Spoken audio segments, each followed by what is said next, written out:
एक बूढ़े बाप ने रोते हुए अपने बेटे को एक खत लिखा जो अभी पुलिस की कैद में था। खत में लिखा था कि बेटा मैं इस बार खेत में अकेले सब्जी नहीं बो पाऊंगा, अगर तुम यहाँ होते तो तुम मेरी मदद जरूर करते। बेटे ने उस खत का जवाब देते हुए एक दूसरा खत लिखा कि पिताजी आप उस खेत को खोदने की सोचना भी मत, क्योंकि मैंने चोरी का सारा सामान अपने खेत में ही दबा रखा है। लेकिन बेटे का लिखा ये खत पहले पुलिस वाले पढ़ लेते हैं और उसके पिता के खेत को पूरा खोद डालते हैं, लेकिन उन्हें कुछ नहीं मिलता है। बेटा एक और खत लिखता है अपने पिता को कि पिताजी अब आप उस खेत में बीज डाल सकते हैं। मैं जेल में रहकर बस इतना ही कर सकता था। निष्कर्ष कि आप किसी के शरीर को तो कैद कर सकते हैं, लेकिन उसके दिमाग को, उसके माइंड सेट को नहीं। इंसान कैसी भी परिस्थिति में हो, अगर वो ठान ले तो कुछ भी कर सकता है। क्या बात है। एक राजा को जब पता चला कि मेरे राज्य में एक ऐसा आदमी रहता है जिसका सुबह सुबह मुंह देखने से दिन भर भोजन नहीं मिलता, इस हकीकत को जानने के लिए राजा ने एक रात उसे अपने रूम में सुलाया। अगले दिन राजा इतना व्यस्त हो गया कि उसे भोजन करने का टाइम ही नहीं मिला। क्रोधित राजा ने उस आदमी को फांसी की सजा सुना दी।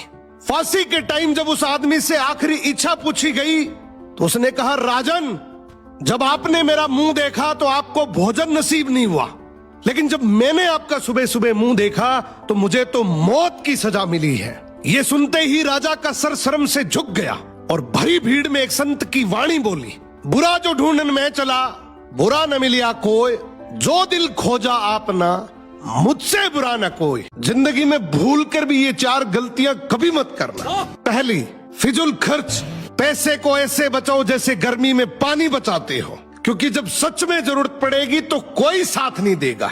दूसरी, सिर्फ एक कमाई के सहारे कभी मत रहना। जैसे एक इंसान चाहे कितना भी ताकतवर हो, पर वो ज्यादा देर तक एक पैर पर खड़ा नहीं रह सकता। तीसरी है, पूरी जिंदगी नौकरी में ही मत गवा देना।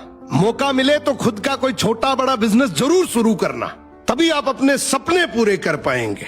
चौथी और आखिरी, फालतू पार्टी, शौक और दिखावा जितना कम कर सकते हो करो, क्योंकि अमीरी दिखावे से नहीं सोच से आती है। अगर मेरी बात से सहमत हो तो कमेंट में टाइप करो राइट। क्या बात। सरकार और बीवी दोनों एक जैसे होते हैं, दोनों को हम अपनी खुशी से चुनते हैं, फिर चुनने के बाद ना तो सरकार हमारी सुनती है और ना ही बीवी। अब मजे की बात यह है कि सरकार पसंद न आने पर उसे तो हम 5 साल में बदल सकते हैं, लेकिन बीवी पसंद न आने पर हम उसे नहीं बदल सकते। अच्छा मुझे एक बात बताइए, आपके फ्यूचर हस्बैंड की मिनिमम सैलरी कितनी होनी चाहिए? लड़का लॉयल होना चाहिए, पैसे तो मैं भी कमा लूंगी।